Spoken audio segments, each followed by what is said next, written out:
quand j'ai écrit et parlé sur l'être, j'avais cherché une définition. Évidemment, c'est difficile de définir l'être, puisque vous ne pouvez le définir qu'au moyen de l'être aussi. Mais grâce à un dialogue avec une enfant, il m'est venu cette définition. L'être, c'est ce qui fait être tout ce qui est. Donc c'est ce qui fait être ce verre, vous, moi, cette table, etc. Donc forcément, tout ce qui est branché sur l'être, mais est limité.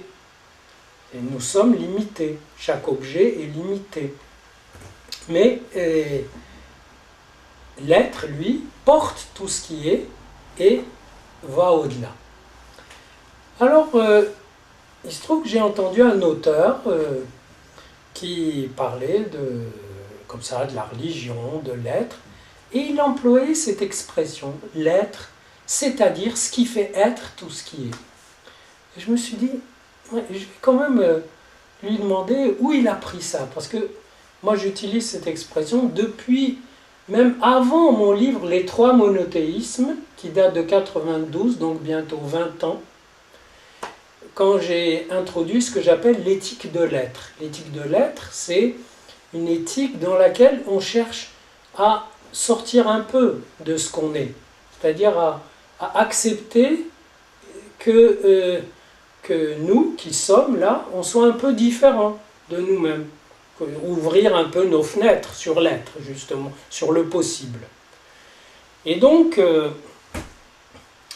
je me suis dit, ben voilà, ce monsieur, il utilise cette expression, comme si c'était la sienne, et ça m'amusait, donc je l'ai écouté attentivement.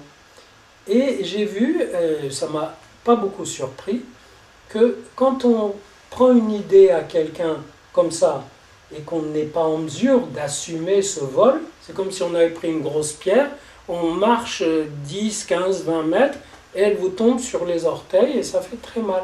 Parce qu'après, il s'est mis à dire des bêtises. Il a dit, l'être, c'est ce que nous pensons, tout ce qu'il est.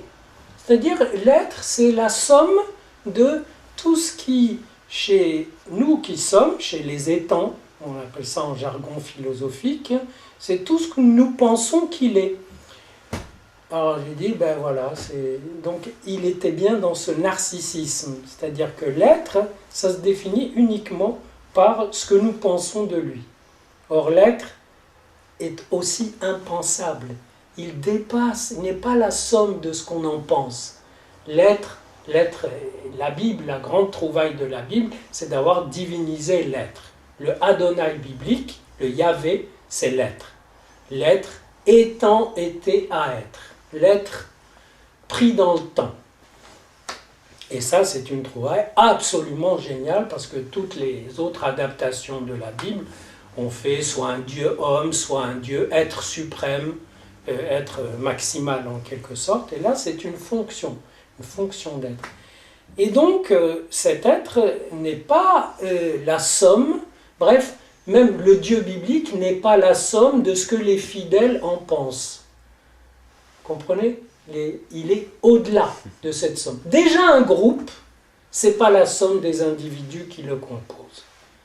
Un groupe, c'est la somme des individus plus un petit quelque chose qui est comme une ouverture sur l'inconscient qui fait que le groupe lui-même joue le rôle d'inconscient des individus.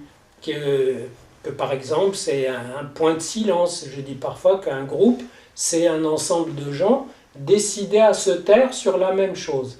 C'est-à-dire décidés à avoir le même refoulé.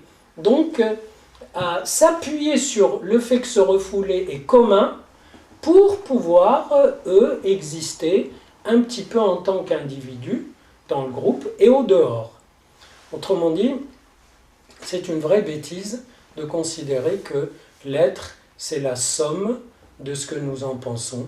L'être porte et traverse tout ce qui est. L'être nous porte et nous traverse. Quand nous sommes vivants et créatifs, nous faisons ce que j'appelle une transmission d'être. C'est-à-dire nous ne transmettons pas seulement des connaissances, des paroles, mais ce que nous pouvons transmettre de plus précieux, c'est l'accès à l'être de celui à qui nous parlons, de notre enfant, de notre disciple, de notre ami, de notre amant, etc. C'est-à-dire la capacité de s'ouvrir lui-même à cet être qui le porte et le dépasse et dont il ne prélèvera jamais qu'une petite partie. Voilà. Et la grande trouvaille aussi de la Torah, c'est d'avoir fait parler cet être, l'être, d'avoir divinisé l'être parlant, et dans un dialogue avec Moïse assez surréaliste, le Yahvé, il dit, quand Moïse lui dit « Et si on me demande quel est ton nom ?» il lui dit « Je serai, voilà mon nom ». Autrement dit, l'être se fait parlant pour dire qu'il a du jeu, qu'il y a du jeu, que cet être, ce n'est pas une pure abstraction. Par moments, il émerge comme un jeu, J-E, comme une orientation, comme une volonté. Et nous autres, nous prélevons notre jeu, J-E, notre petit jeu. Nous faisons notre petit jeu dans ce grand jeu de l'être. Et notre problème, c'est d'articuler tous nos jeux, les uns avec les autres, en tenant compte de ce grand jeu, mais qui n'est pas une personne, qui est la possibilité qu'a l'être de se faire sujet.